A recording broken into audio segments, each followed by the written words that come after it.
Editorials का welcome है वाईडी के एडिटोरियल क्लास में, जिसको मैंने सिनोनिम बनाने की कोशिश की है क्वालिटी एजुकेशन का। अपनी क्लास का मकसद ये होता है आपकी 6 से 8 घंटे की लर्निंग को 40 मिनट्स के अंदर हम कर दें पैक। हर मिनट प्लान्ड है इस क्लास का ऑलरेडी एडवांस में, इसीलिए थोड़ी लेट आती है। फोकस के साथ ग्रामर, वोकेबलरी और कॉम्प्रिहेंशन को एक साथ सीखने की कोशिश करें। स्ट्रेटजिक शिफ्ट आज के एडिटोरियल का टाइटल है, बहुत ही अच्छा लिखा हुआ है। चलिए शुरू करते हैं फटाफट से। कह रहा है ऐसा शिफ्ट, ऐसा बदलाव जो है स्ट्रेटजिक, जो है रिलेटेड टू स्ट्रेटजी। स्ट्रेटजी एक नाउन होता है, रणनीति बोलते हैं इसको हिंदी में। स्ट्रेटजिक इसका हमने एडजेक्टिव बना दिया, शिफ्ट नाउन उसके आगे लगा के इसको मॉडिफाई करवा दिया। कह रहा है एक बदलाव आया है किसी की स्ट्रेटजी में, किसी की रणनीति के अंदर। अब देखो किसकी स्ट्रेटजी में बदलाव आया है मालूम चलेगा टाइटल पैराग्राफ से। कह रहा है India is now forced to reserve its health care facilities for those who need it the most. कह रहा है इंडिया अभी फोर्स्ड है, इंडिया अभी दबाव के अंदर है। अच्छा, किस काम को करने की? रिजर्व करने की, अलग से साइड में रख देने की। अच्छा, किसको? इसकी हेल्थ केयर फैसिलिटीज़ को, इसके हॉस्पिटल्स को, इसके CHC PSC छोटे मोटे क्लिनिक्स को। अच्छा, किन के लिए? कह रहे रिजर्व करना है दोस्त उनके लिए जिनको ज़रूरत है, who need it the most, सबसे ज़्यादा इनकी। तो इंडिया क्या दबाव में है? अभी रिजर्व कर देंगे सारे हॉस्पिटल्स को उन लोगों के लिए जिनको इन हॉस्पिटल्स के बेड्स की सबसे ज़्यादा ज़रूरत है। सिंपल सेंटेंस है, सिंपल एडिटोरियल है। एडिटोरियल सिंपल है, इस वजह से हम ग्रामर पे ज़्यादा फोकस करेंगे, आप अभी मेरे साथ देखेंगे आगे। उससे पहले मैं आपसे कुछ चीज़ें शेयर कर देता हूँ जो इस सेंटेंस से रिलेटेड है। जैसे कि सब्जेक्ट एस का इंडिया, वर्ब एस की इज़ नाउ फोर्स्ड, फिर दूसरा सब्जेक्ट आ गया हु, उसकी वर्ब आ गई नीड। अब इससे आपको एक चीज़ मालूम चली, एक सेंटेंस में एक से ज़्यादा सब्जेक्ट्स भी हो सकते हैं। एक सेंटेंस में 10,000 सब्जेक्ट हो सकते हैं, कोई किसी ने मना नहीं किया। इसलिए कभी भी ऐसा ना पूछें सर इस सेंटेंस का सब्जेक्ट क्या है। ऐसा पूछो इस सेंटेंस के अंदर ये वर्ड क्या काम कर रहा है ना।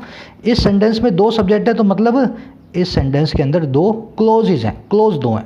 पहला क्लोज ये, दूसरी उसकी वर्ब ये, दूसरा क्लोज ये, उसकी वर्ब ये। इस तरह से सेंटेंसेस की स्ट्रक्चर होती है। ये जो मैंने सब्जेक्ट वर्ब है पूरे एडिटोरियल का मार्क किया हुआ है हर रोज़ की तरह। सबसे पहली सीढ़ी है किसी भी बिगिनर के लिए सेंटेंस के सब्जेक्ट और वर्ब को पकड़ना, क्लोज को पकड़ना। आप ज़रूर से मिलाने की कोशिश करें।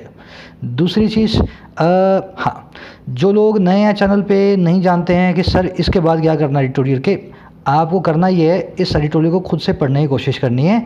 अभी मेरे टेलीग्राम ग्रुप पे जाएं, टेलीग्राम ग्रुप मैं दिखा रहा हूँ आपको, ऑफिशियल YT नो चैट्स और ऑफिशियल YT ये बड़ा सा नाम है। दोनों में से कोई भी ग्रुप ज्वाइन कर सकते हैं। एक में चैट्स कर सकते हैं, दूसरे में चैट अवेलेबल नहीं है, पर दोनों में मटेरियल शेयर होता है। तो इसकी जो है ना वोकैब शीट अभी मैंने डाल दी है, आप जा करके डाउनलोड करके इसको खुद पढ़ें।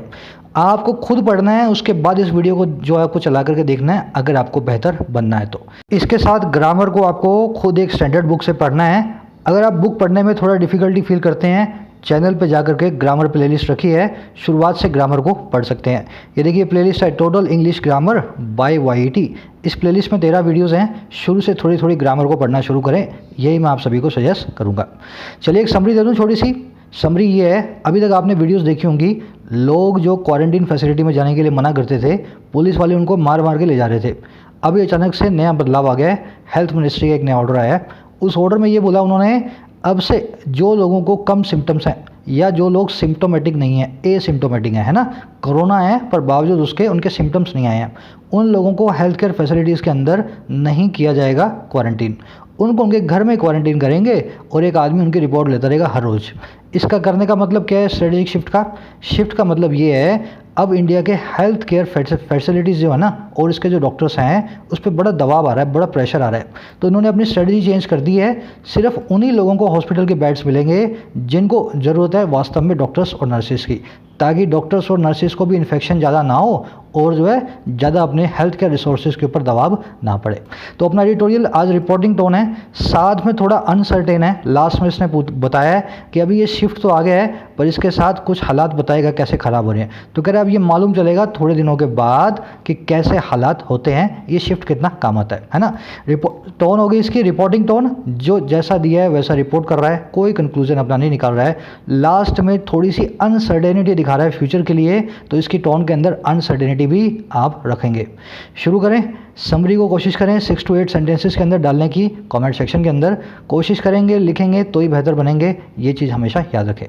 कह रहा on March 28 only 130 districts of India 736 had reported covid cases. बच्चों वाला एडिटोरियल है पर ग्रामर अच्छी है। कह रहा मार्च 28 को महज इतने डिस्ट्रिक्ट इंडिया के उनका था, उन्होंने रिपोर्ट किया था इन केसेस को, है ना। मार्च 28 को इतने केसेस ने इतने डिस्ट्रिक्ट ने इतने केसेस को रिपोर्ट किया था। कह रहा the health ministry strategy then after the national lockdown was to ensure state supervision of those who manifested symptoms. कह रहा हेल्थ मिनिस्ट्री की जो स्ट्रेटजी थी, जो रणनीति थी, अच्छा कब, देन तब, अच्छा तब कब, मार्च 28 को। कह रहा हेल्थ मिनिस्ट्री की मार्च 28 को स्ट्रेटजी क्या थी कि नेशनल लॉकडाउन के बाद इंश्योर करना, पक्का करना स्टेट के सुपरविजन को, गवर्नमेंट की निगरानी को। अच्छा किन का सुपरविजन? कह रहा उन लोगों का जिन्होंने दिखाए थे सिम्टम, जिन्होंने मैनिफेस्ट किए थे जो है सिम्टम्स। अच्छा साथ ही साथ किनका? कह रहा एज वेल एज, साथ ही साथ देयर हाई रिस्क कॉन्टैक्ट्स, उनके उन संपर्कों का, कॉन्टैक्ट्स का जो बड़े हाई रिस्क पे हैं, जिन पे बहुत ज़्यादा रिस्क है। कह रहा एंड और उनका who had or travel history, जिनकी एक ट्रैवल हिस्ट्री थी, जो कहीं यूएस, अमेरिका और जो है इराक से होकर के आए हैं, ईरान से, समझ गए ना। तो कह रहा ये था हेल्थ मिनिस्ट्री का स्ट्रेटजी जो है 28 मार्च को लॉकडाउन के बाद उन्होंने ऐसा करने का सोचा था। सेंटेंस में देखने वाली चीज़ें क्या हैं? सिंपल सेंटेंसेज हैं, ग्रामर पे ज़्यादा जोर देंगे हम। देखने वाली चीज़ों पे आ जाओ। सब्जेक्ट वर्ब मिला ही लोगे आप जानते हैं। हु लगाया इंसानों के लिए, सुपरविजन किनका करना है? जानवरों को थोड़ा ना करना है, इंसानों को करना है ना, तो हमने हु लगा दिया। अगर किसी और का करना होता तो हम क्या करते हैं, यहाँ पे विच या दैट लगाते। अब एक देखने वाली चीज़ है, यहाँ पे मैनिफेस्ट नाम का वर्ड है। वर्ड थोड़ा कंफ्यूजिंग है, इसलिए मैंने इसको अलग से ले लिया। इस पर सवाल भी आपसे बहुत पूछे जाते हैं। चलो पहले इसका मतलब देख लो, फिर मैं बताऊँगा कौन से एरिया के अंदर ये आपको कन्फ्यूज़ करता है। मैनिफेस्ट होती है एक वर्ब और इसकी एडजेक्टिव फॉर्म भी मैनिफेस्ट होती है। पहले इसका मतलब समझो करना क्या होता है। मैनिफेस्ट का मतलब है दिखाना, एग्जिबिट करना, प्रूव करना, डिमॉन्स्ट्रेट करना, किसी चीज़ को दिखाना। मैनिफेस्ट करना मतलब दिखाना। अच्छा मैनिफेस्ट से आप नाउन बना सकते हो, मैनिफेस्टेशन, दिखावा, डिमॉन्स्ट्रेशन, एग्जीबिशन, है ना, प्रदर्शनी, वो हो गई मैनिफेस्टेशन। एडजेक्टिव की तरह ये किसी नाउन के आगे लग करके मतलब देगा क्लियर का। ऐसी चीज़ जो दिखती हो सबको, साफ हो, क्लियर हो, विजिबल हो, कॉम्प्रिहेंसिबल हो, समझ में आती हो, वो चीज़ होगी मैनिफेस्ट, है ना। That thing would be manifest. चलो इतना समझ गए। अब देखो इस मैनिफेस्ट को मैं एक बार यूज़ करके दिखाता हूँ, फिर इसके अंदर की एक चीज़ में जाएंगे जो आपको कन्फ्यूज़ करती है। She manifested a lack of leadership quality in herself. उसने मैनिफेस्ट किया, दिखाया अपने अंदर एक लैक ऑफ लीडरशिप को, अपने अंदर इन हर सेल्फ, है ना। मैनिफेस्ट किया किसको? लैक ऑफ लीडरशिप को। अगले सेंटेंस में देखो, he manifested symptoms a few days later. उसने सिम्टम्स को मैनिफेस्ट किया कुछ दिनों के बाद, अ फ्यू डेज लेटर। अब देखो ध्यान से देखोगे तो ये मैनिफेस्ट वर्ब है ना, ये ट्रांजिटिव वर्ब होती है। मतलब क्या है, इन ट्रांजिटिव लिख दिया मैंने। ये हमेशा अपने बाद एक ऑब्जेक्ट लेगी, इसको ऑब्जेक्ट की ज़रूरत है। जैसे उसने मैनिफेस्ट किया था किसको, व्हाट का रिप्लाई दे दे इस वर्ब का, वो बन जाएगा ऑब्जेक्ट। उसने मैनिफेस्ट किया था कमी को, लीडरशिप क्वालिटी की, तो ये बन गया ऑब्जेक्ट। उसने मैनिफेस्ट किया था व्हाट का जो रिप्लाई दे दे वर्ब का, वो बन जाएगा ऑब्जेक्ट। उसने मैनिफेस्ट किया था सिम्टम को, निशान को, कुछ दिनों के बाद। मतलब दोनों जगह हमारे पास यहाँ पे इसके ऑब्जेक्ट हैं। अब इन सेंटेंसेस को देखो, the symptoms manifested a few days letter. Symptoms कुछ दिनों के बाद दिखाई दिए, उन्होंने दिखाया। क्या दिखाया सिम्टम्स ने? A lack of leadership quality manifested in herself. एक लीडरशिप क्वालिटी को जो लैक है ना, उसकी कमी को जो है उसने दिखाया उसके अंदर। ध्यान से देखोगे तो यहाँ पे सिम्टम सब्जेक्ट है, मैनिफेस्ट इसकी वर्ब है। मैनिफेस्ट के बाद में कोई भी इसका ऑब्जेक्ट नहीं आ रहा है। कहने का मतलब था यहाँ पे सिम्टम्स ने कुछ दिनों बाद सिम्टम्स दिखे सबको, है ना। सिम्टम्स मैनिफेस्ट हुए, सबके सामने आए। एक्चुअल में मैनिफेस्ट के बाद में हमें यहाँ पे एक जो है वो चाहिए, एक जो उसका ऑब्जेक्ट चाहिए। ऐसे केसेस के अंदर हम एक रिफ्लेक्सिव प्रोनाउन को लगाते हैं। सिम्टम्स के लिए हम लगाएंगे इटसेल्फ। ठीक है ना, यही कॉन्सेप्ट है आपका। The symptoms manifested itself. अब यहाँ पे सिम्टम्स है ना, तो देम सेल्फ लगाएंगे, them selves. The symptoms manifested themselves a few days letter. Symptoms ने अपने आप को दिखाया कुछ दिनों के बाद। समझ गए ना, मैनिफेस्ट वर्ब को एक ऑब्जेक्ट चाहिए। जब जब आपके पास ऑब्जेक्ट नहीं हो, आपका सब्जेक्ट ही उस केस में ऑब्जेक्ट है। सब्जेक्ट को ऑब्जेक्ट बनाते हैं, उसको हम बोलते हैं रिफ्लेक्सिव प्रोनाउन। रिफ्लेक्सिव प्रोनाउन हमने उस हिसाब से देमसेल्व्स लगा दिया। दूसरे में देखो, lack of leadership quality manifested in herself. एक लीडरशिप की क्वालिटी जो है ना, कमी जो है, उसने मैनिफेस्ट किया उसके अंदर, उसने अपने आप को दिखाया। तो अपने आप को दिखाया ना, तो इट सेल्फ। समझ गए क्यों मैंने लगाया ये? क्योंकि ऑब्जेक्ट इस वर्ब को चाहिए, हमेशा आपको इसको ऑब्जेक्ट देना पड़ेगा। आगे बढ़ें। अब एक चीज़ और बता देता हूँ मैं, यहाँ पे देम लगा दिया सर आपने, देम तो इंसानों के लिए लगता है। खोल लो कोई डिक्शनरी, खोल लो गूगल, देम इंसानों नहीं, देम जानवरों के लिए भी लगता है, देम निर्जीव वस्तुओं के लिए भी लगता है। आपके दिमाग की एक मिथ है बहुत बड़ी, दे और देम सिर्फ इंसानों के लिए यूज़ होता है। दे और देम को हम हर चीज़ के लिए यूज़ कर सकते हैं, चाहे एनिमेट नाउन है चाहे इनएनिमेट नाउन है। बढ़े आगे। और भी कॉन्सेप्ट्स हैं, इसी तरह से देखते जाएंगे एक एक करके। कह रहा है सस्पेक्टेड हाई रिस्क कॉन्टैक्ट्स और those likely to have been exposed to the infection were subjected to varying degree of state quarantine। कह रहा ऐसे हाई रिस्क कॉन्टैक्ट्स जो थे सस्पेक्टेड, जिन पे था हमें शक। हाई रिस्क कैसे? मान लो भी अमेरिका से होकर के आया 22 फरवरी को, 25 फरवरी से अमेरिका महामारी फैल रही है, तो ये सस्पेक्टेड आदमी है, बड़ा हाई रिस्क वाला है। कह रहा ऐसे जो कॉन्टैक्ट्स, और कह रहा वो लोग जो लाइकली थे एक्सपोज हो चुके, जिनकी बड़ी संभावना थी कि वो एक्सपोज हो चुके हैं किसी वायरस से, किससे? इस इन्फेक्शन से। कह रहा ये जो लोग थे ना, ये दोनों टाइप के लोग, ये दोज और ये हाई रिस्क कॉन्टैक्ट्स, ये सब्जेक्ट हुए, ये अधीन हुए, ये पुट टू अंडर किए गए। अच्छा किसके? अलग अलग लेवल के, वेरिंग डिग्री के स्टेट क्वारंटीन के, अलग अलग तरह का जो है ना इनको डिग्री का स्टेट क्वारंटीन मिला। कहने का मतलब क्या है? किसी को बहुत स्ट्रिक्ट मिला, किसी को बहुत लीनियंट मिला, इस तरह की वेरिंग डिग्री के क्वारंटीन इन फैसिलिटी इनको मिली। सेंटेंस में देखने वाली चीज़ क्या है? Subjected to. सब्जेक्ट मैंने आपको कई बार बताया है, इस सब्जेक्टेड टू स्ट्रक्चर है ना, समझ में नहीं आती देख करके, इसलिए मैं बार बार इसको बता भी देता हूँ। सब्जेक्ट वर्ब को याद कर लें आप, सब्जेक्ट जो है नाउन को। सब्जेक्ट का मतलब होता है चेला, student. They were the subjects of मुनि, कोई भी नाम लगा दो आगे है ना, वो उस मुनि के चेले थे या उस मुनि के स्टूडेंट्स थे। समझ गए ना? सब्जेक्ट मतलब चेला।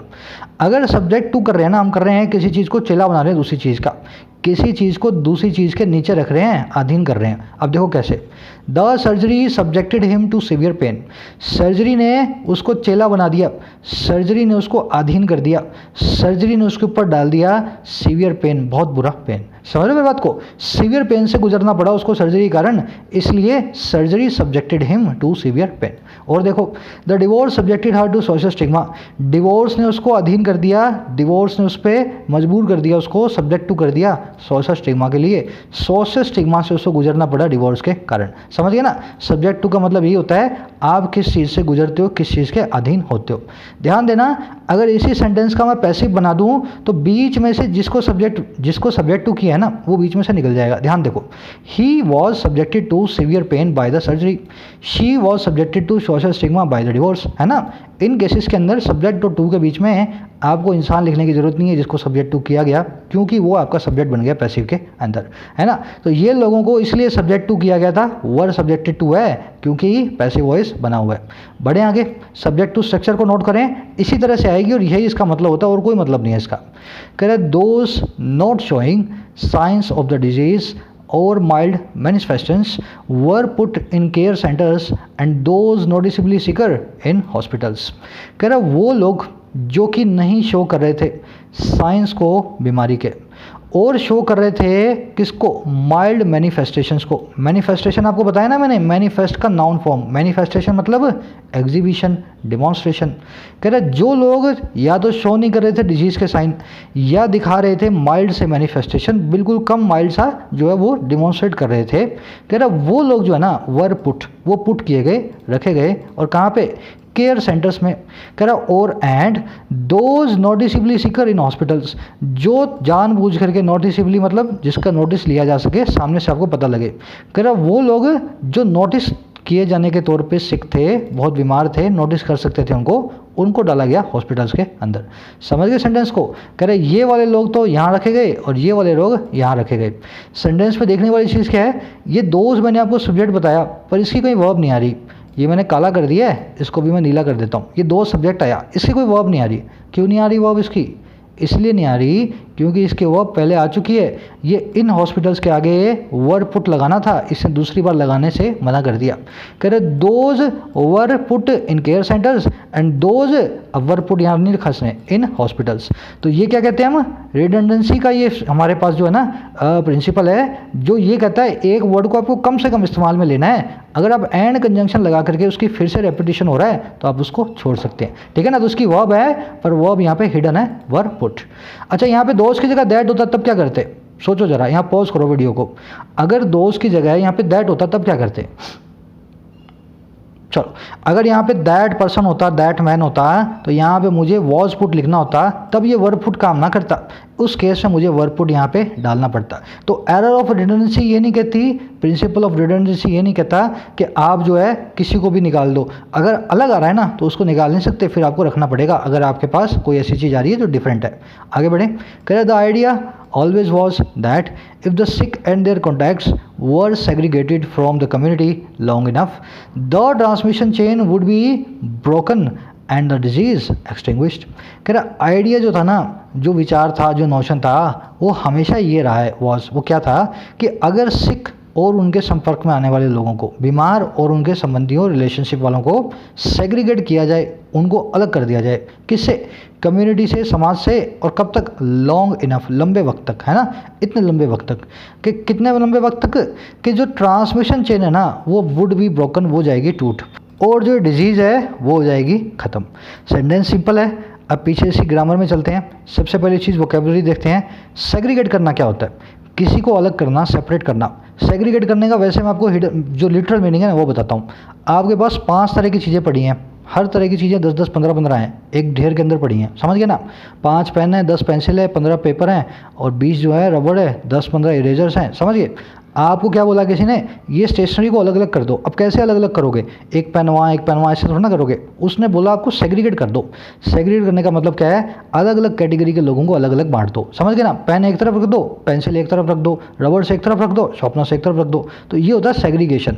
तो इसको हम सेपरेशन भी बोल सकते हैं, आइसोलेशन भी बोल सकते हैं, और टू कीप समबडी अलूफ। ये वर्ड आपको मैंने वोकैबुलरी की सीरीज़ में बताया था। अलूफ मतलब सबसे हटा कटा, सबसे अलग, उसको बोलते हैं अलूफ। तो यहाँ पे ऐसा भी लिखा हो सकता था, contacts were separated, were isolated and were kept aloof. तो खाली एक वर्ड नहीं सीखना है आपको, इसके जैसा कुछ भी लिखा हो, ये चारों पांचों जो हैं, कभी भी कुछ भी आ जाए तो आपको समझ में आए। आगे बढ़े। दूसरी चीज़ एक्सटिंग्विश। क्या क्या होता है एक्सटिंग्विश करना? फायर एक्सटिंग्विशर देखा होगा ना आपने, क्या करता है वो? फायर को बुझाता है, एक्सटिंग्विश करता है। किसी चीज़ को ख़त्म करने की चीज़ को कहते हैं हम एक्सटिंग्विश करना। डिजीज़ एक्सटिंग्विश हो जाए, यही हम चाहते हैं, समझ गए ना। एक्सटिंग्विश के ऊपर एक छोटी सी वोकैबुलरी क्लास मैंने की थी। इस वर्ड के ऊपर मैंने आपको 3 वर्ड्स बताए थे जो एक दूसरे से रिलेटेड है। पहला डाउस, एम्बर और स्मोल्डरिंग। क्या होता है एम्बर्स? जिनको याद है वो तो हंस रहे होंगे, सर ने बताया था, अभी मुझे पता है, और जिन्होंने नहीं नोट्स बनाए उनको नहीं पता। एम्बर होता है शोला, अंगारा, जिसको हम बोलते हैं सिंडर, है ना। एम्बर मतलब शोला, अंगारा। अच्छा, स्मोल्डरिंग क्या होता है? वो चीज़ जो भड़कती हुई हो। स्मोल्डरिंग मतलब सुलगता हुआ, सुलगती हुई चीज़ होती है ना, उसको कहते हैं स्मोल्डरिंग। आग नहीं लगी हो, सिर्फ धुआं निकल रहा हो, सुलग रही हो। डाउस करना होता है, एम्बर स्मोल्डरिंग हो, उसके ऊपर आप पानी फेंक दें, उसको बुझा दें, मतलब एक्सटिंग्विश का सिनोनिम है, समझ गए, डाउस। ये सब वोकैबुलरी आपको करवा चुका हूँ, सिर्फ रिवाइज करवा रहा हूँ। बड़ी अच्छी वोकैबुलरी है, स्टैंडर्ड वोकैबुलरी। यहाँ पे एक्सटिंग्विश के आगे भी वुड भी लगा हुआ है। Would be broken, transmission chain would be broken and the disease would be extinguished. बढ़े आगे। कह रहा as the April ends the number of affected districts stands at 401 and confirmed cases have risen by 1000 a day. कह रहा है जैसे ही day आगे बढ़ता है, जैसे ही अप्रैल एंड होता है, तो नंबर ऑफ अफेक्टेड डिस्ट्रिक्ट है ना, वो आंकड़ा जो कि प्रभावित जिलों का है वो खड़ा है अभी भी 401 पे, है ना। 401 डिस्ट्रिक्ट अफेक्टेड है आज की डेट में। कह रहा और जो कन्फर्म केसेज है ना वो राइज हो रहे हैं 1000 एवरी डे अ डे। कह रहा आगे सेमीकोलन लगा के the daily death count hovers between 50 and 60। जो रोज़ की डेथ काउंट है ना, जो रोज़ का मरने वालों का आंकड़ा है, वो होवर करता है, मंडराता है 50 से 60 के बीच में। कभी 50 होता है, कभी 60 होता है, कभी 55 होता है, कभी 62 होता है, कभी 42 होता है, समझ गया ना। मतलब 50 से 60 जो है उसके आसपास रहता है, ये होवर करता है उसके चारों तरफ। सेंटेंस के अंदर देखने वाली चीज़ें, सेंटेंस तो सिंपल है पर इसमें ग्रामर अच्छी है, अब देखना थोड़ा ध्यान से। ये क्या लिख रहा है? The number of affected districts stands. Stands तो क्या होती है? सिंगुलर वर्ब होती है। आपके पास रखे हुए हैं अफेक्टेड डिस्ट्रिक्ट्स। अगर डिस्ट्रिक्ट्स प्लूरल हैं तो वर्ब भी यहाँ प्लूरल होनी चाहिए कि नहीं होनी चाहिए? अब यही हमारा आज का कॉन्सेप्ट है। कॉन्सेप्ट क्या कहता है? द नंबर ऑफ है ना, द नंबर ऑफ वो हमेशा सिंगुलर वर्ब लेता है, और अ नंबर ऑफ है ना, जिसके आगे अ लगा हुआ है, जो देखने में सिंगुलर लगता है, वो हमेशा प्लूरल वर्ब लेता है। अब ये क्यों लेता है? अब देखो, आपको ये याद नहीं करना, मैं याद नहीं करवाने के लिए बता रहा हूँ आपको। ये इसको अपने प्रूव करेंगे, वो जैसे मैथमेटिक्स में करते हैं ना, हैंस प्रूव्ड। देखो कैसे। द नंबर आंकड़ा, क्या चीज़ है? नंबर। नंबर सा है, नंबर है, नंबर है सर, तो ये है सिंगुलर। द नंबर मतलब सिंगुलर। अच्छा, किन का नंबर? एक्सीडेंट्स का। किनका? एक्सीडेंट्स का। नंबर होगा तो मतलब एक्सीडेंट जो होंगे 1 2 3 4 5 10 15 20 होंगे। मोस्ट प्रोबेबली एक से ज़्यादा ही होंगे, क्योंकि एक एक्सीडेंट होता तो हम लिख देते 1 एक्सीडेंट। बात हम किसी आंकड़े की कर रहे हैं 15 20 50 एक्सीडेंट्स की। तो कह रहे द नंबर ऑफ एक्सीडेंट्स। अब देखो आगे पूछ रहा है इज या आर, दोनों में से क्या लगाना है? इज या आर इंक्रीजिंग स्टेडली। कह रहा है ये आंकड़ा इंक्रीज हो रहा है स्टेडली। ध्यान दोगे ना, एक्सीडेंट्स बढ़ रहे हैं भले ही, पर हम बात कर रहे हैं यहाँ पे आंकड़े की। सब्जेक्ट कौन है हमारे पास? हमारे पास सब्जेक्ट है द नंबर। समझ रहे हो मेरी बात को? एक्सीडेंट जो है ना वो इस ऑफ प्रीपोजिशन का ऑब्जेक्ट है। एक्चुअल में ट्रू सब्जेक्ट है हमारा द नंबर। अगर द नंबर हमारा सब्जेक्ट है सर, तो द नंबर तो कभी प्लूरल हो नहीं सकता।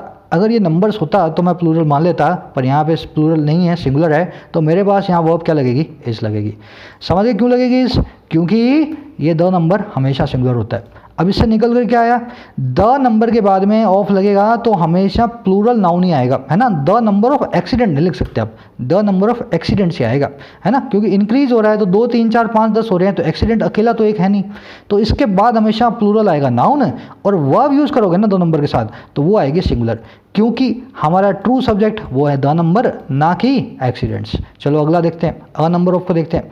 A number of accidents has या have manifested themselves this years. ये मैनिफेस्ट आपने देखा था ना मेरे साथ, अभी अपने आप को बताया था मैंने, मैनिफेस्ट के बाद में आपको रिफ्लेक्सिव प्रोनाउन लगाना होता है। कह रहा a number of accidents manifested themselves this year. बहुत सारे, अ नंबर ऑफ का मतलब क्या होता है? एक बहुत बड़ा आंकड़ा, या यूँ कह दूँ एक मल्टीपल नंबर ऑफ एक्सीडेंट्स, है ना। अ के ऊपर ना जाएं, ये भोला भला ए आपको लग सकता है सिंगुलर है, पर ये अ नंबर लगा के बता रहा है, बहुत सारे हैं ये। कह रहा अ नंबर ऑफ एक्सीडेंट्स। अब बताओ यहाँ पे क्या आएगा? सिंगुलर आएगा, प्लूरल आएगा? एक्चुअल के अंदर हम यहाँ पे एक बहुत बड़े आंकड़े की बात कर रहे हैं, अ नंबर ऑफ एक्सीडेंट्स की बात कर रहे हैं, इस वजह से हमारी वर्ब होगी हमेशा प्लूरल, कभी भी हैज़ आप यूज़ नहीं करेंगे। तो क्या लिखेंगे? A number of accidents have manifested itself, नहीं देमसेल्व्स दिस ईयर, इस साल। समझिए कॉन्सेप्ट को। अब इसके अंदर एक कन्फ्यूजन डालता हूँ आपके लिए। The number of accidents that is या आर अवॉइडेबल इज या आर इंक्रीजिंग। इसको आप पहले पॉज करके खुद करने की कोशिश करो, फिर मैं आपको बताता हूँ कन्फ्यूजन क्या है इसमें। इसमें कन्फ्यूजन ये है कि आप अभी बोलोगे सर आपने बताया द नंबर हमारा सब्जेक्ट है, तो यहाँ पे दैट इज़ अवॉइडेबल हम लिख देंगे, और यहाँ पे भी इज़ इंक्रीजिंग कर देंगे। अब आपने क्या इस फॉर्मूला को अगर रट लिया तभी आप ऐसा करोगे। हुआ क्या यहाँ पे? ये दैट है रिलेटिव प्रोनाउन, किसके लिए लगा है? एक्सीडेंट्स के लिए। कह रहा है वो एक्सीडेंट का आंकड़ा, वो एक्सीडेंट्स जो कि अवॉइडेबल है, वो वाले दुर्घटनाएं जिनको टाला जा सकता है, वो आंकड़ा बढ़ रहा है। ये दैट किसके लिए लगा है? एक्चुअल में लगा है एक्सीडेंट्स के लिए। अगर इस दैट को आपने वर्ब द नंबर को देख करके दे दी तो बात हो जाएगी गलत। बात यहाँ पे है सारी की सारी इस एक्सीडेंट्स को, इस दैट को एक्सीडेंट्स के हिसाब से वर्ब देने की। एक्सीडेंट्स तो प्लूरल है, इसलिए मैं यहाँ लगाऊंगा आर ना करके इज। तो यहाँ पे क्या आएगा? The number of accidents that are avoidable is increasing. अब यहाँ पे इज आएगा क्योंकि यहाँ पे इसका सब्जेक्ट जो है द नंबर है, इस इसका, तो द नंबर इज इंक्रीजिंग और वो एक्सीडेंट्स दैट आर अवॉइडेबल। समझ गए ना? तो बीच में रिलेटिव प्रोनाउन आए ना, तो यहाँ पे द नंबर को देख करके उसकी वर्ब मत डाल देना। रिलेटिव प्रोनाउन तो उससे बाद में आने वाले प्लूरल नाउन की तरफ इशारा कर रहा है। लास्ट मोड देख लो, the number of students who. अब यहाँ पे कुछ आएगा बीच में, लव या लव्स, फिजिक्स, हैज या हैव, सॉल्ट। अब वैसे ही करेंगे, the number of students who love, क्यों? स्टूडेंट्स के लिए लगा है इसलिए लव आएगा, तो who love physics has salt. अब हैज़ क्यों आएगा यहाँ पे? द नंबर के हिसाब से हमें लेनी है सिंगुलर वर्ब। छोटा सा आपका फॉर्मूला है, इसको मैं पूरा भी कर देता हूँ यहाँ पे। द नंबर ऑफ के साथ में हमेशा प्लूरल तो आएगा सब्जेक्ट, प्लूरल तो आएगा नाउन, और साथ में प्लस में सिंगुलर आएगी वर्ब, ठीक है ना। और यहाँ भी प्लस के अंदर आपके पास प्लूरल आएगा नाउन और प्लूरल ही आएगी इसके बाद में वर्ब। तो ये फॉर्मूला अपना ऐसे बनाए। अगर इतना समझ गए तो अब देखो मैंने इस पर रियल लाइफ जो है ना क्वेश्चंस बनाए हैं, जो आपसे बैंक एसएससी में पूछ लेता है। ऐसे 4-4 लाइन के क्वेश्चन देता है वो आपको। अब ये सिंपल सा फॉर्मूला इन चारों के अंदर आपको जो है 4-4 लाइन के क्वेश्चंस में अप्लाई करना है। कोशिश करें इसको करने की, चाहे जितना भी बड़ा क्वेश्चन है, जितनी बड़ी सेंटेंसेज आए, फॉर्मूला अपना वही रहेगा, उसी फॉर्मूला के हिसाब से आपको चलना है। एक से ज़्यादा एरर्स भी हो सकती है किसी क्वेश्चन में, हो सकता है इन 3 क्वेश्चन में 4 एरर्स हों, जरूर से ध्यान करके। अगर 4 है तो 4 की 4 मुझे कमेंट सेक्शन में डालें। चलिए आगे बढ़ते हैं, जरूर डालिए कमेंट सेक्शन में। कल में जिनके गलत होते हैं उनके जरूर मैं आपके हाथों हाथ जो है सही कर देता हूँ। आगे बढ़ें। In a containment strategy tweak those with a mild form of disease और are pre symptomatic would have the option of home quarantining. कह रहा है एक कंटेनमेंट स्ट्रेटजी जो है वायरस को कम करने की, कंट्रोल में करने की जो रणनीति है उसके ट्वीक में, उसके बदलाव के अंदर। अच्छा, उसको बदलाव करने में क्या हुआ, ट्वीक करने में क्या हुआ, कह रहा वो लोग जिनके माइल्ड सिम्टम हैं, बड़ी माइल्ड सी फॉर्म है डिजीज़ की, ज़्यादा कोई खांसी जुकाम जिनको है नहीं, और क्या वो लोग जो है प्री सिम्टोमेटिक, जिनके अभी सिम्टम आने शुरू नहीं हुए, है ना, पता लग गया इसका जो है वायरस का इंक्यूबेशन पीरियड शुरू हो गया इनका, पर अभी तक सिम्टम आने बाकी हैं। कह रहा वो लोग है ना, उनके पास होगा ऑप्शन किस चीज़ का, घर में ही क्वारंटीन होने का। अब ये जो है MHA ने नया ऑर्डर जारी किया है जो है हेल्थ मिनिस्ट्री ने, कि अब ऐसा स्ट्रेटजी ट्वीक हम ले आए हैं, अब घर में भी अपने क्वारंटीन हो सकते हो अगर आपको ज़्यादा जुकाम खांसी नहीं है तो। समझ गए ना। कह रहा बट लेकिन देयर होम्स और to have self isolation facilities, a full time care giver and the daily health status reports given to the district surveillance officer. कह रहा लेकिन उनके होम्स के पास ना ought to, should, must, ought to क्या होता है, साथ में आता है हमेशा। कह रहा ought to उनके पास होना ही चाहिए, ought to have होना ही चाहिए, खुद को आइसोलेशन करने की फैसिलिटी, है ना, घर में अलग एक कमरा होना ही चाहिए, एक केयर गिवर भी होना चाहिए जो उनको केयर दे सके, और एक डेली हेल्थ स्टेटस रिपोर्ट जो होनी चाहिए, दी जानी चाहिए डिस्ट्रिक्ट सर्विलेंस ऑफिसर को। ये है कंडीशन, अगर आप पूरी कर दो तो घर में क्वारंटीन हो सकते हो। सेंटेंस में देखने वाला कुछ है नहीं, सब्जेक्ट वर्ब अगर ने पकड़ लिया तो और टू पे मैं हमेशा जोर देके बताता हूँ आपको, ओट के बाद में अगर टू नहीं लगाया ना तो बस फिर आपका वहीं क्वेश्चन गलत हो जाएगा।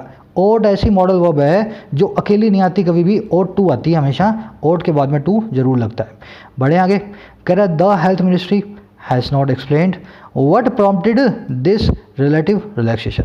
हमारे स्वास्थ्य विभाग ने एक्सप्लेन नहीं किया है प्रेजेंट परफेक्ट टेंस लगा करके, क्या एक्सप्लेन नहीं किया कि किस चीज़ ने प्रॉम्प्ट किया, किस चीज़ ने उंगली लगाई, किस चीज़ ने उनको धक्का दिया इस रिलेटिव रिलैक्सेशन के लिए। ये जो नहीं है, जो अभी आज़ादी इन्होंने दी है जो तुलनात्मक रूप से ज़्यादा है ना, ऐसी आज़ादी देने के लिए रिलैक्सेशन के लिए किस चीज़ ने उनको किया प्रॉम्प्ट।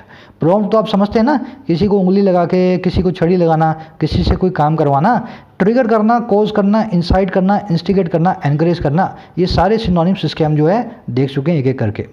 कह रहा है हाउएवर, हालांकि anecdotal evidence suggests doctors and healthcare workers have been disproportionately vulnerable to the infection and a single case leads to entire hospital being shut down। कह रहा हालांकि, ध्यान देना इस लाइन पे, anecdotal evidence ऐसा हमें शो करती है।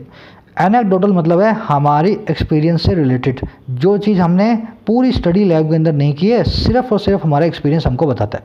कह रहा है हालांकि ऐसी जो एविडेंस है ना, जो हमारे एक्सपीरियंस से आती है बिना किसी साइंस के, ये सजेस्ट हमें क्या करती है कि ये जो लोग हैं ना, doctors, nurses, health care workers, वो बहुत ज़्यादा ना डिसप्रोपोर्शनेटली वल्नरेबल है, वो चपेट में है किसके, इन्फेक्शन के। कह रहा और एक सिंगल जो केस होता है ना, एक अकेला केस, वो लीड टू कर जाता है पूरे के पूरे हॉस्पिटल के शटडाउन होने की तरफ। अब न्यूज़ पढ़ेंगे अभी मालूम चलेगा, मुंबई में लीलावती हॉस्पिटल को शटडाउन कर दिया क्योंकि 5 नर्सेज को कोविड मिला। तो कह रहा है ये हमारी एविडेंस बताती है हेल्थ केयर प्रोफेशनल्स बहुत ज़्यादा जो है डिसप्रोपोर्शनेटली वल्नरेबल हैं इस इन्फेक्शन के प्रति, और हॉस्पिटल्स बंद हो जाते हैं एक सिंगल केस मिलने के बाद। सेंटेंस में देखने वाली चीज़ क्या है, 2-3 आई हैं, ध्यान से देखना।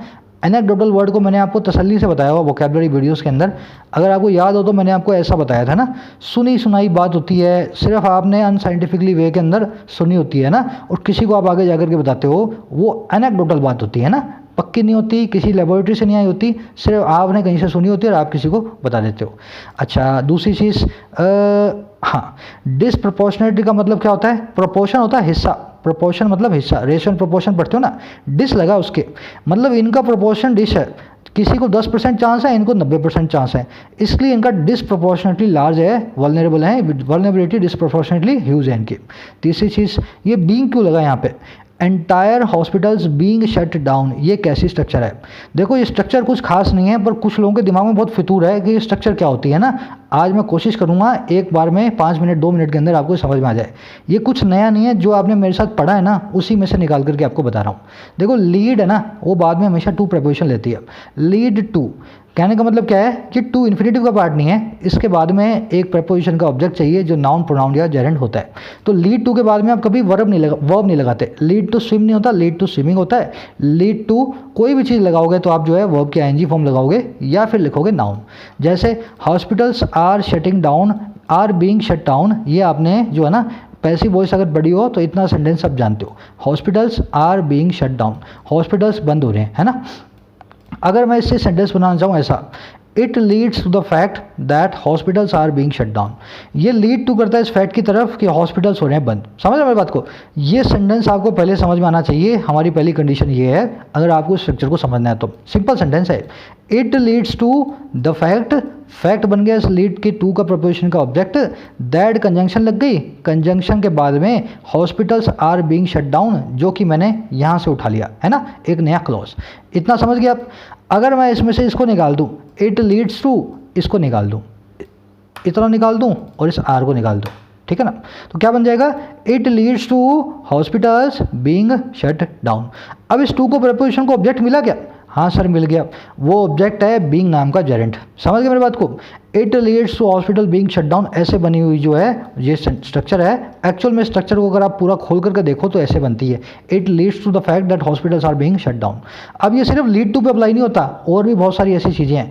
ही is conscious of the fact that we are being cheated. उसको बड़े अच्छे से पता है कि हमें चीट किया जा रहा है। He is conscious of the fact that we are being cheated, इसको भी वही बनाना है। He is conscious of the fact को निकाल देता हूँ, दैट को निकाल देता हूँ, वी के बाद में आर को निकाल देता हूँ, और प्रेपोजिशन का ऑब्जेक्ट बन गया बीइंग। दूसरी चीज़, जो जेरेंड होता है उनसे पहले हमेशा पजेसिव केस आता है, वी का बन जाएगा our. He is conscious of our being cheated. ये स्ट्रक्चर्स ऐसे बनी है, इनमें कुछ जादू मंत्र नहीं है, इस तरीके से बनी है, इसलिए मैं इन पर ज़्यादा जोर नहीं देता हूँ, क्योंकि आप ऑलरेडी इन स्ट्रक्चर को मेरे साथ सीख चुके हो, ठीक है ना। रिपीट कर लेना अगर किसी को अभी भी थोड़ी सी भी कन्फ्यूजन हो। ये एक्चुअल में स्ट्रक्चर ऐसी है पूरी, अगर आप इसको खोल करके देखोगे तो। बढ़े आगे, कह रहा है unlike in the US and western Europe, India's hospitals are not yet clogged with seriously ill patients. कह रहा बिल्कुल उल्टा, अनलाइक। अच्छा किसके अनलाइक?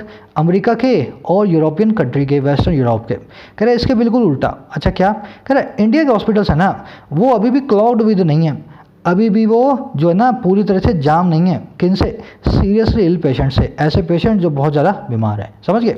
क्लॉग विद होने का मतलब क्या होता है? आपके घर की नालियाँ क्लॉग होती है ना, उसको क्लॉगिंग कहते हैं। क्लॉगिंग समझ गए ना, किसी चीज़ का जमा हो जाना। कह रहा it could be due to India's relatively low case count and also people not turning up fearing infection. कह रहा ऐसा हो सकता है, इट कुड बी, किस कारण से?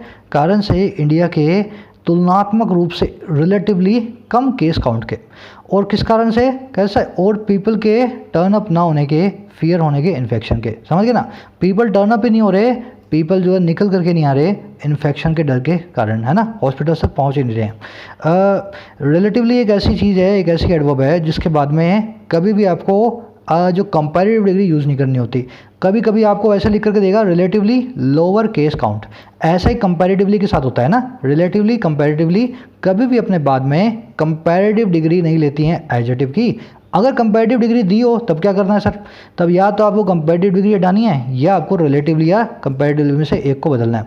दो कंडीशंस हैं, फॉर्मूला की तरह है ये, मैंने आपको अच्छे से एडजेक्टिव वीडियो में बताया है, यहाँ डाल देता हूँ, अगर आपकी मिस हो गई है तो एडजेक्टिव के सारे रूल्स जो आप जरूर देखें।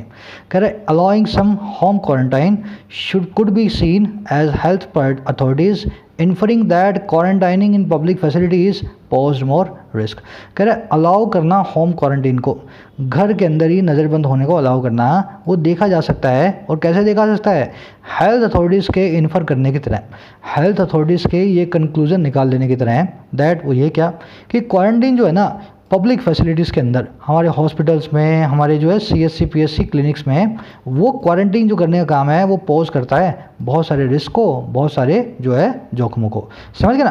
तो कह रहा है ये इसलिए आया क्योंकि इन्होंने अथॉरिटी ने ये इन्फर कर लिया है, ये कंक्लूजन निकाल लिया है कि छोटे मोटे जो केस हैं उनको हॉस्पिटल में ला करके ज़्यादा लोगों को रिस्क में डालते हैं, इनसे कुछ निकलता तो है नहीं।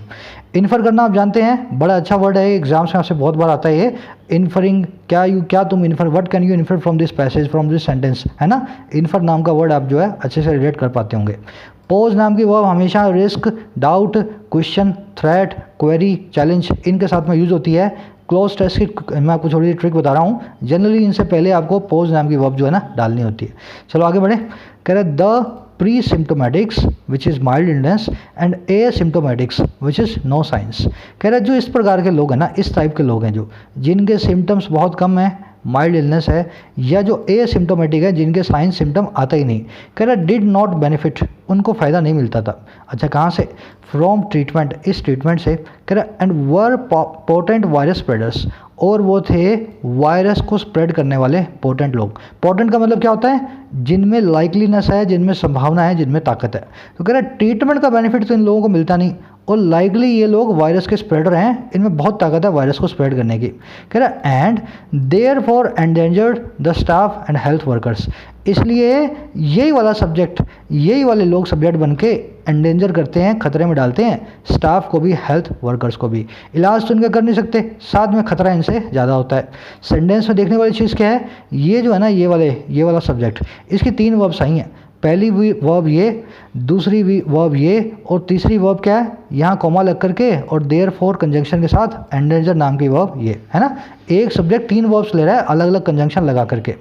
एंडेंजर वर्ड मैंने आपको कई बार बताया है, डेंजर का मतलब पैरिल होता है, जोखिम और डेंजर सिनोनिम है।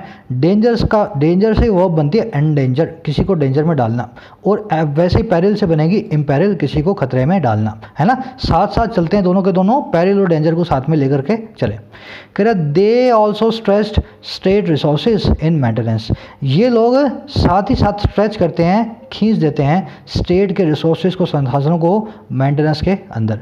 कहने का मतलब क्या है? जो रिसोर्सेज मेंटेनेंस में स्टेट ने रखे हैं उनको खींच करके ज़्यादा दबाव डालते हैं। जैसे इलास्टिक को आप स्ट्रेच करते हो ना, वैसे स्टेट के रिसोर्सेज पे दबाव डालते हैं, बड़ी खींचतान कर देते हैं ये लोग आकर के। कह रहे the ministry also found that among those who tested positive there were 2 pre symptomatics and और एसिम्टोमेटिक एवरी सिम्टोमेटिक। कह रहा मिनिस्ट्री ने ये भी पाया, ऐसा भी मिनिस्ट्री को मालूम चला कि उन लोगों में से जो टेस्ट करते हैं पॉजिटिव, जो कि पाए जाते हैं पॉजिटिव, वहाँ पे 2 लोग हैं हर एक पॉजिटिव के पीछे, सिम्टोमेटिक के पीछे, जो या तो प्री सिम्टोमेटिक हैं या एसिम्टोमेटिक है। मतलब एक आदमी जिसको साफ साफ खांसी जुकाम में कोरोना है ना, उसके पीछे 2 आदमी ऐसे मिले हैं, या तो एक को खांसी जुकाम बिल्कुल कम है या दूसरे को खांसी जुकाम बिल्कुल भी नहीं है, पर कोरोना तीनों को है ना। एक के सामने 1:2 का जो है रेशो पाया गया। यहाँ पे टेस्टेड नाम की वर्ब, हु टेस्टेड पॉजिटिव, जिन लोगों ने पॉजिटिव टेस्ट किया। कल सवाल था मेरे से किसी से, सर ये टेस्ट थोड़ा ना कर रहे हैं, ये तो खुद टेस्ट हो रहे हैं। खोलो आप डिक्शनरी को, टेस्ट का मतलब क्या होता है? किसी को टेस्ट करना या खुद टेस्ट होना, है ना। To test somebody is also test and to undergo a test is also test. एक वर्ब है, दोनों तरीके से काम करती है, दोनों तरीकों से। तो हु टेस्टेड पॉजिटिव का मतलब क्या है? जिनकी टेस्ट रिपोर्ट पॉजिटिव आई है, जो टेस्ट के अंदर पॉजिटिव पाए गए हैं, है ना। टेस्ट वर्ब है, ध्यान दें इस पर। कह रहे the disease spread it appears is now beyond the ability of the state to contain by quarantine। कह रहे डिजीज़ का जो स्प्रेड है ना, डिजीज़ का जो फैलाव है, बीमारी है, ऐसा अभी दिखाई देता है। इट अपीयर्स, इट भी यहाँ सब्जेक्ट है, अपीयर्स इसकी वर्ब है, मैंने मार्क नहीं किया। कह रहा है ऐसा दिखाई देता है, ये स्प्रेड क्या है? अब है बियॉन्ड, ये है पार। एबिलिटी के, ताकत के, इस स्टेट की, इस देश की, इस गवर्नमेंट की कंटेन करने की, कंट्रोल करने की। और किसके द्वारा, किसके जरिए? क्वारंटीन के जरिए, नज़रबंद करने के जरिए। कह रहा and it was far more prudent to fortify health workers and hospitals with the best facilities available to handle patients. कह रहा और ये फार मोर प्रूडेंट है, ये बहुत ज़्यादा सच है, बहुत ज़्यादा वाइज है, बड़ी ज़्यादा बुद्धिमानी की बात है, समझदारी की बात है कि फोर्टिफाई कर दें, जो है मजबूत बना दें, हेल्थ केयर वर्कर्स को महफूज कर दें और हॉस्पिटल्स को महफूज कर दें जिनमें बेस्ट फैसिलिटीज़ अवेलेबल हैं पेशेंट्स को हैंडल करने के लिए। तो कह रहे यही जो है ना सबसे समझदारी वाली बात दिखती है, हॉस्पिटल्स और जो है हमारे डॉक्टर्स, इनको फोर्टिफाई किया जाए, बचाया जाए। फोर्टिफाई वर्ड शायद नया पहली बार आया होगा आपने। फोर्ट देखा ना आपने, फोर्ट क्या करता है? फोर्ट जो होता है किला, वो फोर्टिफाई करने का काम करता है। फोर्ट से ही फोर्टिफाई नाम की वर्ब निकली है, किसी को किले की तरह मजबूत कर देना। प्रूडेंट आप जानते हैं, वाइज हो, सेंसिबल हो, समझदार हो, उसको हम कहते हैं प्रूडेंट। चलिए आगे बढ़ते हैं। कह रहा officially there is no community transmission in India but at this magnitude of cases it does not practically matter. कह रहा सरकारी आंकड़ों के हिसाब से ऑफिशियली हमारे देश में कोई भी कम्युनिटी ट्रांसमिशन अभी हुआ नहीं है। आगे से आगे कोरोना अभी तक इंडिया में फैला नहीं है, लेकिन अभी जो नंबर ऑफ केसेस आ गए हैं ना, 30,000 35,000 केस हो गए ना शायद। कह रहा eight this magnitude of cases, इतने बड़े आंकड़ों के स्तर पे अभी ये चीज़ मैटर ही नहीं करती है। सरकारी आंकड़े क्या कहते हैं, कम्युनिटी ट्रांसमिशन हुआ या नहीं हुआ, आंकड़ा इतना बड़ा है लोगों का, कोरोना वालों का, कि अब ये चीज़ मैटर नहीं करती, प्रैक्टिकली मैटर नहीं करती। कह रहा Gujarat, Maharashtra, MP and Delhi are powering the spread of cases, and only consistent declines here can broach discussion on the end of the pandemic. कह रहे चारों के चारों जो स्टेट्स है ना, ये पावर कर रही हैं, ताकत दे रही हैं, एम्पावर कर रही हैं स्प्रेड कोस डिजीज़ के। इनके द्वारा ही, इन स्टेट्स के जरिए ही इस डिजीज़ का जो स्प्रेड है वो हो रहा है ना, डिजीज़ फैल रही है केसेस का। कह रहा है और सिर्फ कंसिस्टेंट डिक्लाइन जो है ना, लगातार से जो डिक्लाइन आए, गिरावट आए हियर, यहाँ पे इन चारों स्टेट्स में, वो ब्रॉच कर सकती है डिस्कशन को, वो लेकर के आ सकती है डिस्कशन को, वो हिंट कर सकती है उस बातचीत की तरफ। और कौन सी बातचीत है? On the end of pandemic, इस महामारी के एंड की।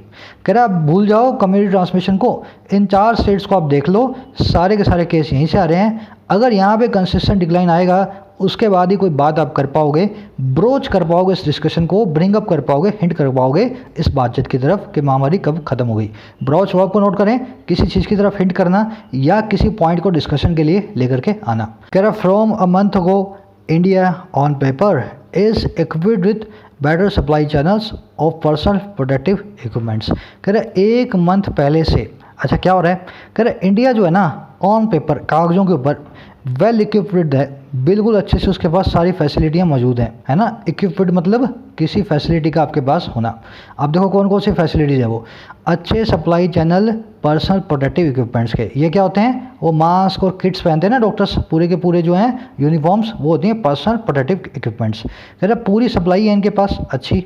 और किस चीज़ की? इन्फ्यूजन पम्प्स हैं इनके पास ऑक्सीजन के लिए, हॉस्पिटल बेड्स हैं, और हैं laboratories for testing and PCR kits. ये सब की सब चीज़ें जो हैं 1 मंथ पहले से ही ऑन पेपर इंडिया जो है इन सब चीज़ों से वेल इक्विप्ड है।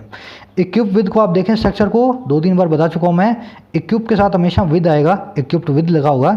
आप इसको यूज ऐसे करते हैं, my room is equip with a split AC। मेरे कमरे में स्प्लिट AC की सुविधा है, स्प्लिट AC से इक्विप्ड है, स्प्लिट AC जो है मौजूद है। The office is equip with 24 hour power supply.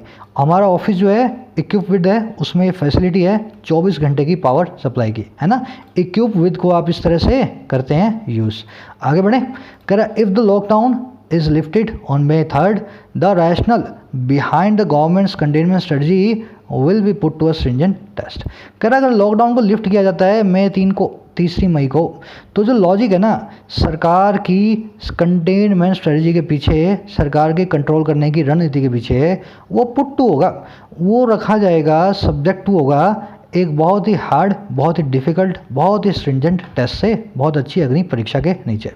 ये पुट टू वाले सेक्शन में आपको बता चुका हूँ। Put to test, put to examination मतलब अग्नि परीक्षा होना, पुट टू वेस्ट मतलब किसी चीज़ का वेस्ट हो जाना, पुट टू बेटर यूज़ मतलब अच्छे तरह से इस्तेमाल लेना, put to rest, put to end मतलब किसी चीज़ को ख़त्म कर देना, है ना। ये पुट टू वाला मैं कई बार आपको बता चुका हूँ। तो कह रहा अब यहाँ से पता लगेगा कितना रैशनल अच्छा था सरकार का, और इसको जब पुट टू टेस्ट किया जाएगा, जब इसकी परीक्षा ली जाएगी। सिंपल एडिटोरियल था। होप करता हूँ सभी के सभी लोग आप इसके नोट्स बनाएंगे, जो वोकैबुलरी मैंने आपको बताई, ग्रामर कॉन्सेप्ट्स को नोट करें अलग से, क्विज़ के क्वेश्चन और अपनी समरी को कमेंट सेक्शन में डालें। कोशिश करूंगा मैं 1-2 दिन के अंदर एक एक करके मैं सारी की सारी जो क्विज़ेस मैंने आपसे पूछे हैं ड्यूरिंग द एडिटोरियल्स, उनको कट करके क्विज़ के आंसर्स के साथ अपलोड करूंगा चैनल के ऊपर, है ना। जैसे मैंने आज आपसे जो पूछा, क्विज़ भी मैंने आपसे पूछा, कॉन्सेप्ट भी बताया, इस कॉन्सेप्ट वाले पार्ट को हम अलग कर देंगे, साथ में क्विज़ के आंसर्स को मैं एक्सप्लेन करूंगा, अलग वीडियोस में बना करके डाल दूंगा। इससे होगा क्या, जो एफर्ट है उसका डुप्लीकेशन नहीं होगा, जो काम ऑलरेडी हम कर चुके हैं वो मैं एक प्लेलिस्ट में अलग से रख सकते हैं, ताकि आपको बार बार है ना एडिटोरियल खोल करके देखने ना पड़े, पिछले कॉन्सेप्ट्स को आप कर सकें रिवाइज। इजाज़त दें मुझे, अगली वीडियो तक के लिए साइनिंग आउट।